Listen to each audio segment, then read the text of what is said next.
रहीम यार खान में एक इंतहाई अफसोसनाक वाक़या पेश आया है, जहाँ बेनज़ीर इनकम सपोर्ट प्रोग्राम की तरफ से रकूम वसूल करने आई थी कुछ ख़वातीन एक दुकान पर। और जब वो वहाँ पहुँची तो उस दुकान की छत गिर गई, जिसके बायस 8 ख़वातीन जाँ बहक हो गईं और 50 से ज़ायद ज़ख्मी हो गईं। अब इस वाक़े ने बहुत से लोगों को अफसुर्दा कर दिया है कि ईद के करीब ईद की तैयारियाँ करने के लिए, खुशियाँ समेटने के लिए, कुछ ख़रीदारी करने के लिए, अपने बच्चों के लिए, अपने प्यारों के लिए, या शायद राशन लेने के लिए चंद हज़ार रुपए के लिए आई ख़वातीन अपनी जान से हाथ धो बैठीं।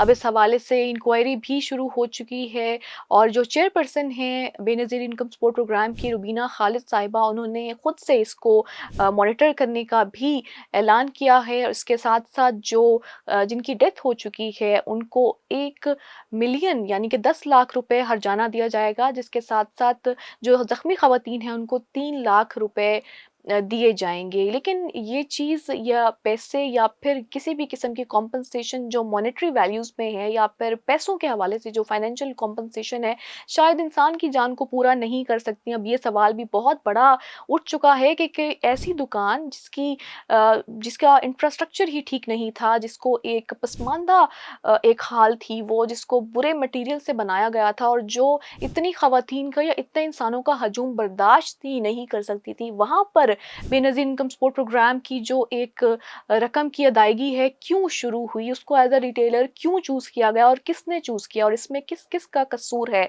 फिलहाल तो एडमिनिस्ट्रेशन की तरफ से ये कहा जा रहा है कि जो लोग भी इस वाक़ये में मुलव्वस पाए गए, उनके खिलाफ सख्त इंक्वायरी होगी और बड़े से बड़ा एक्शन लिया जाएगा, और इस हवाले से मेक श्योर किया जाएगा कि इंसाफ के तकाजे पूरे हों। लेकिन स्टिल सोशल मीडिया सारिफीन और अवाम का ये सवाल खड़ा हो जाता है कि आखिर गरीब ही क्यों? मैन होल में भी गिरता है तो गरीब का बच्चा गिरता है। जब कहीं आग लगती है तो गरीबों का जो एक बहुत सालों से जो कमाया हुआ उनकी जमा पूंजी है, वो आग की नज़र हो जाती है। जब सैलाब आता है, आंधी आती है, ज़लज़ले आते हैं, जब कोई इमारत मिस्मार हो जाती है, तब भी जो हमारे मुल्क के मुतवसत तबके के लोग हैं, उन्हीं पर ये आज़माइशें आती हैं। ऐसा आखिर क्यों होता है? क्यों पहले सेफ्टी मेजरमेंट्स को या मेंटेनेंस को क्यों पहले नहीं देखा जाता, मेक श्योर नहीं किया जाता कि जहाँ इतनी आवाम ने आना है, उनके लिए कोई ना कोई ऐसा मैकेनिज़्म बनाया जाए कि वो इस तरह से अपनी जान से हाथ ना धो बैठें। कुछ वाक़यात ऐसे होते हैं जिनको हम एक्सीडेंट कह सकते हैं, कुछ ज़मीनी आफ़तें, कुछ आसमानी आफ़तें, शायद जिनको इग्नोर नहीं किया जा सकता।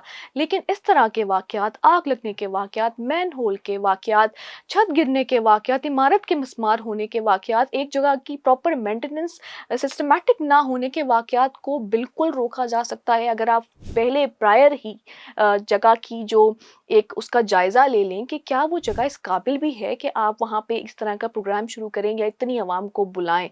इस तरह का वाक़या ज़रूर इग्नोर किया जा सकता था, लेकिन शायद वो ना हो सका, और जो ख़वातीन हैं वो अपनी ईद की खुशियाँ समेटने चंद हज़ार रुपए लेने आई थीं, वो अपनी जान से चली गईं। ख़ैर, हम सब अफ़सुर्दा हैं इस वाक़ये पर, एंड आई होप और वी ऑल होप कि इस वाक़ये की प्रॉपर इन्वेस्टिगेशन हो, ताकि दोबारा कभी ऐसा वाक़या ना हो। इसी के साथ हमें दीजिए इजाज़त। अल्लाह हाफ़िज़।